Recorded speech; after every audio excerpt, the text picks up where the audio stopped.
Wow, it's hot in here. Maar hier zitten de Tosai. Yes, Tosai. Isa Tosai. Red, white and black at its very best. Join me as I visit Isa and Dainichi koi farms. Two koi farms with world-class koi. Join me as I quickly visit these two farms and enjoy amazing koi from small to really large. What do their koi houses look like? Welcome to the School of Koi. The Isa koi farm is situated in Fujiya, Japan. Let's have a quick look inside this first glass house. Dus gaan kijken. What is the first thing you think I will see when I enter the glass houses of Isa koi farm? Zet maar in de comments. Wat is het eerste wat ik wil zien? Isa. Wat gaan we zien? Oh, okay, an empty koi house. Lege bakken.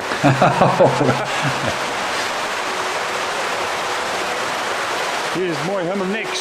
There's nothing to see here. Let's quickly move on. It is a really nice large koi house though. Onder die prikkel. Het eerste. De eerste first koi I see. Let me have a better look. What is it? Oh, I wouldn't have expected any difference. It's a Showa. And a big one. Let's go to the other side. Perhaps I'll get a better look.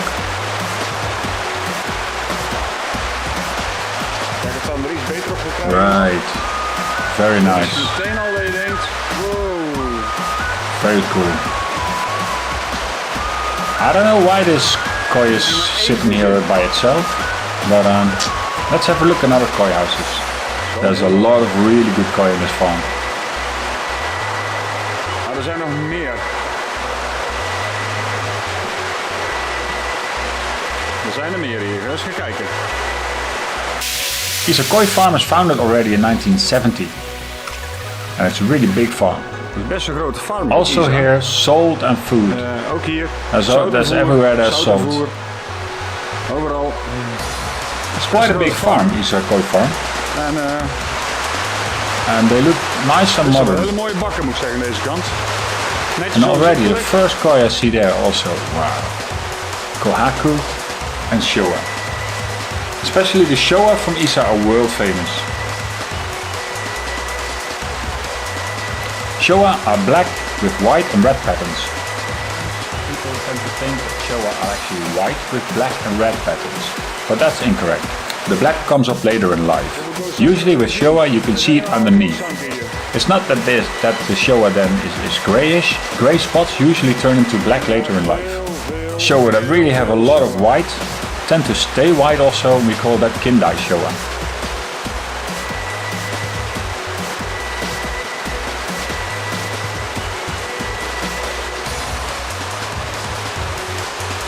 All these backy showers make a lot of noise.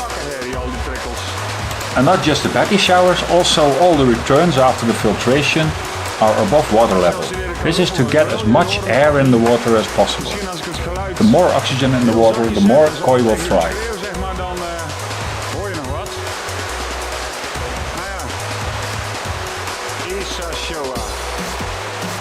There's easy hundreds of little koi in this pond. It almost looks like the backy shower is turning over all the water twice an hour or something. There's so much water being put over the backy showers. That's also why the noise is almost unbearable. Het is duidelijk dat ze hier beluchting hebben. But they know what they're doing here. In only a few years' time, these small koi will turn into these big ones. 70, 80 centimeters, almost 3 feet. Dit soort vissen zijn dan wel echt arm en even mooi. Satoru Isa-san started with Kohaku, Showa and Sanki.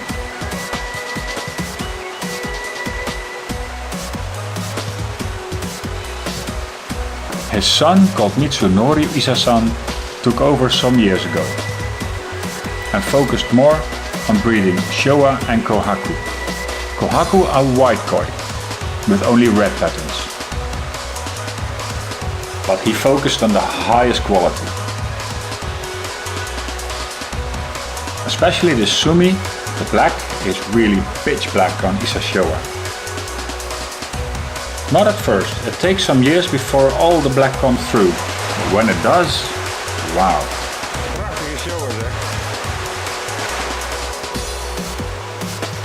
Because the white base of Isa Showa is so truly white, the other colors stand out even more.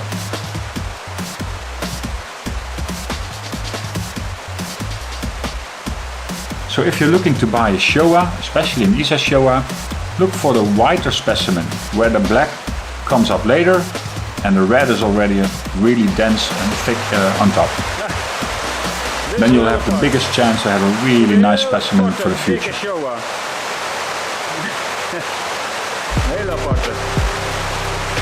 Isa has approximately 30 mapons, so it's not the biggest breeder in the area.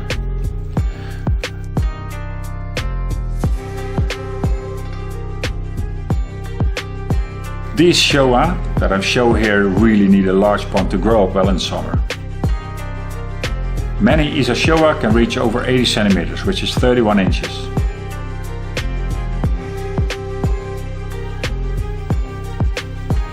One of the Oya koi that you use, so one of the parent koi, the female is a specimen of over 1 meter, 40 inches long. And yes, genetics play a big role in koi. It doesn't mean that all the offspring can get this big, but if you have large parent koi, there's a good chance that koi can get this big. Sadly, because truly good koi are rare, this holds true for any breeder actually, it's difficult to buy a good Isa koi on a small budget. The selections they do are really strict. That means there's few specimens, but they are especially high quality. I find Isa Koi Farm amazing. Everywhere you look it's red, white and black. Really top grade. Prikkel, bakkie showers en waanzinnige Showa.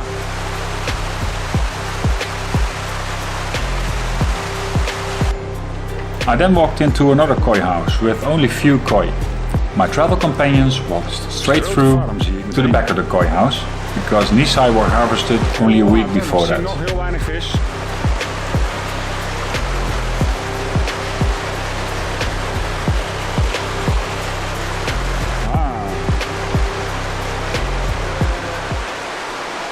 Dit lijkt er meer op.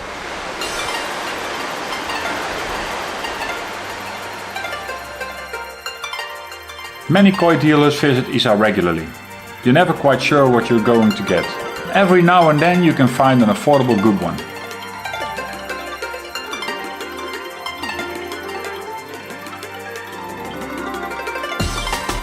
The price tag for a decent Nisai 2 years and older is easy above $1,000. But then you truly have a living jewel for many years in your pond.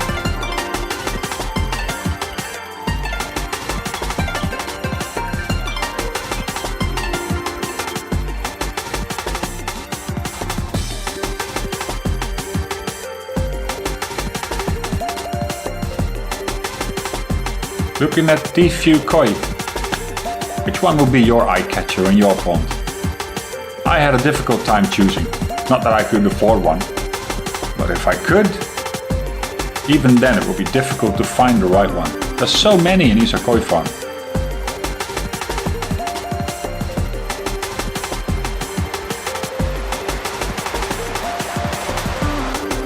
Then I walked into the Tosai house. Tosai are the smallest koi. Koi are called Tosai until they're approximately 1 year old or 2 summers old at max. In this koi house it was really warm. There were hundreds of little koi in each pond. Lots of aeration, 30 degrees inside. I think the ponds could have been maybe 27, 26, 27 degrees Celsius.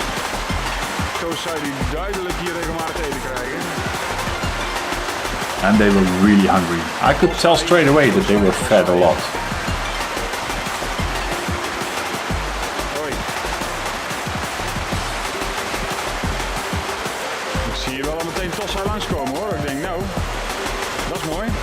And then all of a sudden, while I was there, one of these grey feeding machines stopped working. When I'm at home, it works maybe 2-3 seconds. Here it went on and on and on. I don't know how much they feed these koi, but it's a lot. And it's a mix between sinking and floating pellets.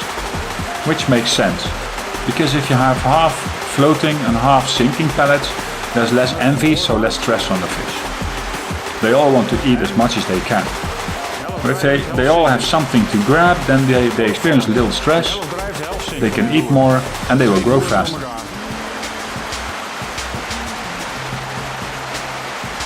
Of course, you don't have to explain these breeders how this works, they know exactly how it works. Also, again here, aeration, aeration, aeration, you can see it everywhere.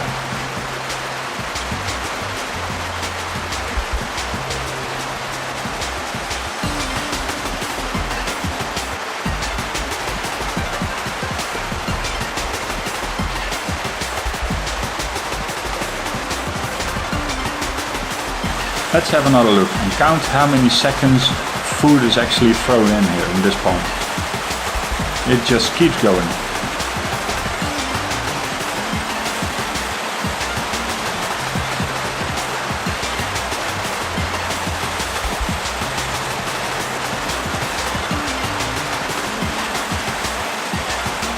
Zo, er komt een partij voer uit, man. Blijf maar komen.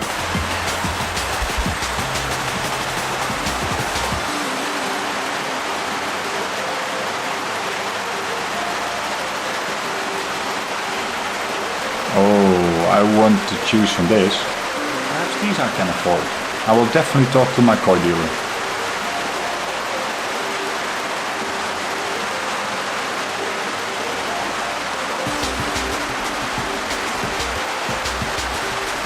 Then I stepped into another koi house and just witnessed the best and most beautiful koi I've seen all day.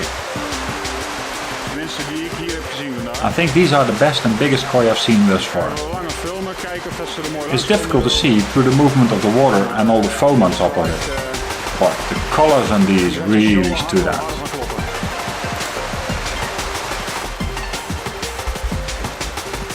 And the bodies on a couple of these koi, wow, they were really wide as well. With pitch black sumi. I really love Showa, so my heart really pounded there. This one is crazy. And there was even a really large Tensho Showa going by there. A Tensho Showa only has one red marking on the head. And this one was also well over 80 centimeters. I'm from the Netherlands, and at least in the Netherlands, over 80 centimeter Tensho are really rare, especially this quality.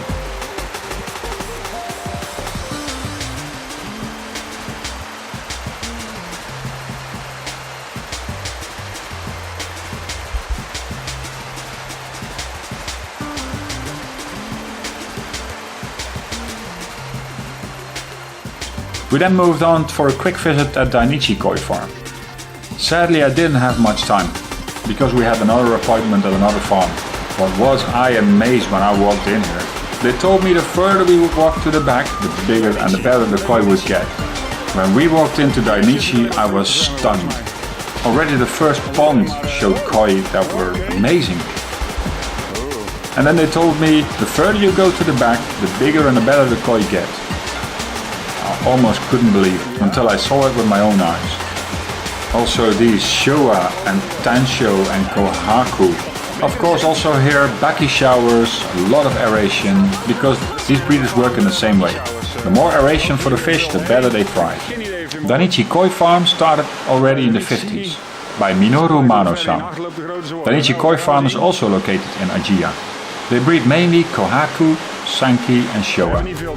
Dainichi is one of the biggest koi breeders around Ajiya. They have close to 350 mud ponds. And quality also comes by numbers. The more koi you can breed, the more chance you will have for a really good koi. Of course, the trick then comes in, you have to select the right one. You might breed more koi, but if you don't know how to select them, you will never have the beautiful big koi that everyone wants. In the wintertime, the best koi will always be inside, in one of these glass houses. And they own 20 of them. Adult Dainichi koi have an immense wide and strong body.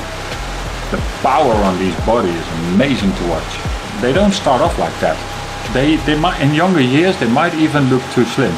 Dainichi is so big, other breeders actually go there for internships when they start breeding.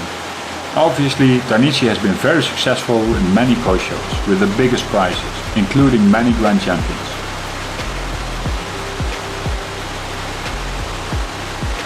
Hij zit je bijna te smeken om een paar korrels.